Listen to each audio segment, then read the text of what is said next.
হঠাৎ হঠাৎ আমার খেয়াল পড়ে যে স্কিনটা দিনের পর দিন অযত্ন করে করে কী অবস্থা করছি, সেটা আমার হঠাৎ হঠাৎ খেয়াল পড়ে। যেদিন খেয়াল পড়ে সেদিন আমি খুব কেয়ারফুল হয়ে উঠি, আবার পরের দিন থেকে অ্যাজ ইউজুয়াল। তো আজ হঠাৎ মনে হলো যে না, মনে হওয়ার কারণটা হচ্ছে আজকে আমার স্কুল ছিল না। তো সকালবেলা মনে হলো যে না, আজকে কিছু তো একটা করতে হবে, তো চলো এটাই করা যাক। তো আমি যখনই ফেস ওয়াশ করি তার সাথে একটুখানি করে কফি মিশিয়ে নিয়ে ফেস ওয়াশ কাম স্ক্রাবার এটাকেই বানিয়ে নিয়ে আমি ভালো করে ফেসটাকে একটু প্রথমে স্ক্রাব করে নিলাম। অ্যান্ড ফেস ওয়াশ তো দেখতে পাচ্ছ, ওটা তো অ্যাপ্লাই করাই আছে। তারপর একদম টাওয়াল দিয়ে একদম হালকা করে মুখটা মুছে নিয়ে, আর মাসাজের জন্য আমি কোনোদিনই কখনো খুব একটা ক্রিম ইউজ করি না। হ্যাঁ, যখন থাকে হয়তো করি, কিন্তু নর্মালি আমি অ্যালোভেরা জেলটাকেই প্রেফার করি। যখনই মাসাজের জন্য আমি অ্যালোভেরা জেলটাকেই অ্যাপ্লাই করি, আর করে ততক্ষণ মাসাজটা করে যাওয়ার চেষ্টা করি যতক্ষণ না হাতটা ভীষণ ব্যথা করতে শুরু করে।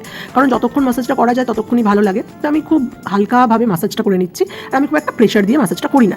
আর চেষ্টা করি অনেকক্ষণ ধরে করতে, কিন্তু আমার হাতটা সবসময় সাথ দেয় না। একটু পরেই হাতটা ব্যথা ব্যথা করতে শুরু করে, তখন আমি বন্ধ করে দিই। আর আইজ এরিয়াটা আমি একদমই খুবই জেন্টলি করি, আর ইভেন করার পর এত নিজেরই ভালো লাগে যেন আমার গালটা বেশ নরম নরম লাগছে। তো যাই হোক, মুখটা আমি আবারও ধুয়ে নিয়েছি, নিয়ে সোমিজের এই ফেস প্যাকটাই আমি প্রথম থেকে ইউজ করে আসি। আমি অরিফ্লেমের কিটটাও ইউজ করি, কিন্তু মাঝে মাঝে চেঞ্জও করি। তো আজকে আমি, যেহেতু দেখছো আজকে আমি পুরো একদম মিসেলেনিয়াস হয়ে গেছি, এর স্ক্রাবার, ওর ফেস ওয়াশ, ওর সমস্ত আলাদা আলাদা ব্র্যান্ড থেকে জিনিস তুলে তুলে আমি করছি। এবার আমি মুখটা ধোয়ার পর একটু টোনার অ্যাপ্লাই করে নিচ্ছি হালকা একদম। আমি টোনারটা সবসময় অ্যাপ্লাই করি, যখনই আমি কোনোভাবেই কিছু মাখি আগে টোনার অ্যাপ্লাই করি, তারপর সিরামটা। এটাও হচ্ছে সোমিজের ফেয়ারি সিরাম।